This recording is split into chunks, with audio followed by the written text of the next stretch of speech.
নিয়ে চলে এলাম হোলি স্পেশাল ক্ষীরের গুজিয়ার রেসিপি।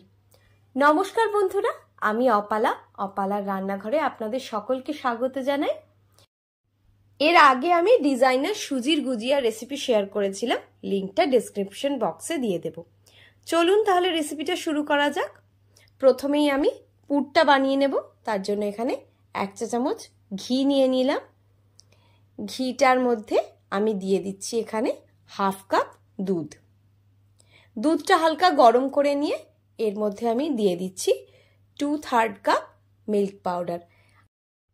মিল্ক পাউডারটা দেওয়ার সঙ্গে সঙ্গে আমি গ্যাসের ফ্লেমটা বন্ধ করে দিয়েছি। মিল্ক পাউডারটাকে আগে দুধের সঙ্গে ভালোভাবে মিশিয়ে নিলাম। এবার গ্যাসের ফ্লেম অন করে দিয়ে দিলাম 1/4 কাপ চিনি। চিনিটাকে ভালোভাবে মিশিয়ে নিচ্ছি। আপনারা চাইলে শুধুমাত্র দুধকে ঘন করেও ক্ষীর বানাতে পারেন, কিন্তু সেটা একটু সময় সাপেক্ষ। দিয়ে দিলাম সামান্য একটু এলাচ গুঁড়ো আর কুচিয়ে রাখা 1 টেবিল চামচ করে আমন্ড কুচি, পেস্তা কুচি আর 1 টেবিল চামচ চার মগজ। এবার এই সবগুলোকে ভালোভাবে মিশিয়ে নিলাম। ক্ষীরটাকে আরেকটু ঘন করে আমি এবার নামিয়ে নিচ্ছি। এখানে আমি ক্ষীরটাকে একদম শুকনো বানাইনি, কারণ আমার নিজের একদম শুকনো পুর খুব একটা পছন্দ না, তাই জন্য ক্ষীরটাকে একটু মাখা মাখা রেখেছি। আপনারা চাইলে আরও একটু শুকিয়ে নিতে পারেন। 1.5 কাপ ময়দা নিয়ে নিয়েছি, তার মধ্যে দিয়ে দিলাম সামান্য একটু নুন। 3 টেবিল চামচ ঘি নিয়েছি, ঘিটাকে গলিয়ে ময়দার মধ্যে আমি দিয়ে দিলাম। এবার ঘিটার সঙ্গে ময়দাটাকে খুব ভালোভাবে মিশিয়ে নিচ্ছি। ময়মটা ভালো মতন হয়েছে নাকি দেখার জন্য এইভাবে মুঠো করে একবার নিয়ে তারপর এরকম হাত দিয়ে চেপে ভেঙে এরকম হয়ে গেলেই বুঝবেন ময়মটা ঠিক আছে। হাফ কাপ জল নিয়ে নিয়েছি।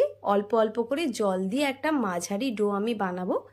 খুব বেশি নরমও হবে না, শক্তও হবে না।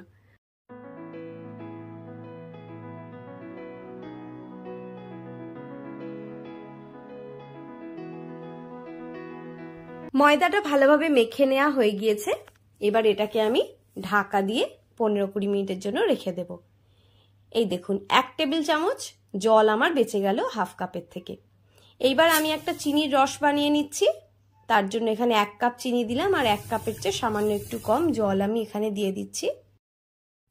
গ্যাসের ফ্লেমকে মিডিয়াম টু হাইতে রেখেছি। চিনিটা সম্পূর্ণ গুলে যাওয়ার পর 3-4 মিনিট ধরে ভালোভাবে ফুটিয়ে নিয়ে গ্যাসের ফ্লেমটা অফ করে দেব। যে দুটো এলাচকে গুঁড়ো করে আমি দিয়েছিলাম তার খোলাটাই এর মধ্যে গন্ধের জন্য দিয়ে দিলাম, আর দিলাম সামান্য একটু রেড ফুড কালার। এটা সম্পূর্ণ অপশনাল।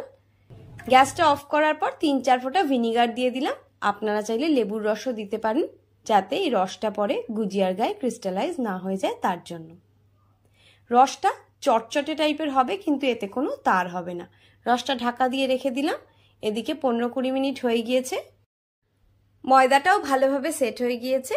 এটাকে আরেকটু মেখে নিয়ে এর থেকে কয়েকটা লেচি কেটে নিচ্ছি। আপনারা চাইলে এর আগে আমি যেভাবে করেছিলাম সম্পূর্ণটাকে একবারে বেলে তার থেকে বাটির সাহায্যে গোল গোল লুচির মতন কেটে নিয়ে সেটাও করতে পারেন।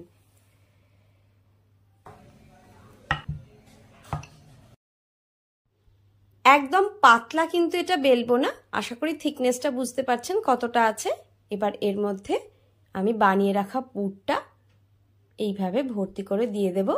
দিয়ে সাইড দিয়ে একটুখানি জল লাগিয়ে নিয়ে তারপর প্রথমে সাইডটাকে ভালোভাবে আমি এইভাবে জুড়ে নেব।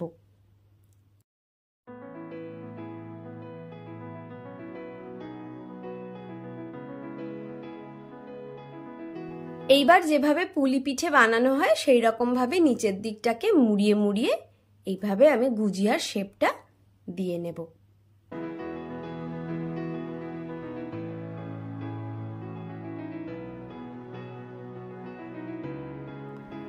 দেখেছেন কি সুন্দর হয়ে গেল আমার একটা গুজিয়া রেডি। এবার এটাকে আমি একটা নরম কাপড়ের সাহায্যে ঢাকা দিয়ে রেখে দিয়েছি। একইভাবে সবগুলো গুজিয়াকে আমি বানিয়ে নিচ্ছি এক এক করে।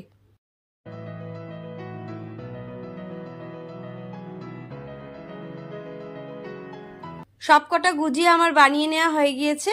এদিকে কড়াইতে আমি রিফাইন্ড অয়েল দিয়ে দিয়েছি। তেলটাকে হালকা গরম করে নেব। সামান্য একটু ময়দার টুকরো এর মধ্যে দিয়ে আমি দেখে নিচ্ছি। দেখুন ময়দাটা উপরে ভেসে উঠলো, অর্থাৎ তেলটা হালকা গরম হয়ে গিয়েছে। এবার আমি এর মধ্যে গুজিয়াগুলোকে আস্তে আস্তে ছেড়ে দিচ্ছি। গ্যাসের ফ্লেমকে একেবারে লোতে রেখে আমি গুজিয়াগুলো ভেজে নেব। আমার এখানে তেলটা একটু কম নেওয়া হয়ে গিয়েছে বলে গুজিয়াগুলো কিন্তু আমার কড়াইতে ঠেকে রয়েছে, তাই জন্য একটা দিকে একটু ডার্ক ব্রাউন কালার এসছে। ওইটা আপনারা একটু যদি বেশি তেল দেন তাহলে ওরকমটা হবে না। একটা ব্যাচ ভাজার পরে গ্যাসের ফ্লেমটা অফ করে তেলের টেম্পারেচারটা অ্যাডজাস্ট করে নেবেন। ভাজার পরে বানিয়ে রাখা হালকা গরম রসের মধ্যে আমি গুজিয়াগুলো ডুবিয়ে মিনিট খানেকের জন্য এপিট ওপিট করে নিয়ে তারপর উঠিয়ে নিচ্ছি। একইভাবে সবগুলো গুজিয়াকেই আমি রসে ডুবিয়ে নিয়েছি।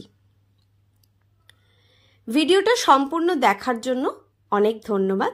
রেসিপিটা যদি আপনাদের ভালো লাগে তাহলে ভিডিওটাতে একটা লাইক দিয়ে আমার চ্যানেলটাকে সাবস্ক্রাইব করার অনুরোধ রইল, সঙ্গে ভিডিওটা শেয়ার করারও অনুরোধ রইল। সবাই ভালো থাকবেন, সুস্থ থাকবেন। আজ এই পর্যন্তই। পরের দিন আবার একটা নতুন রেসিপি নিয়ে আমি চলে আসব। ততক্ষণের জন্য টাটা।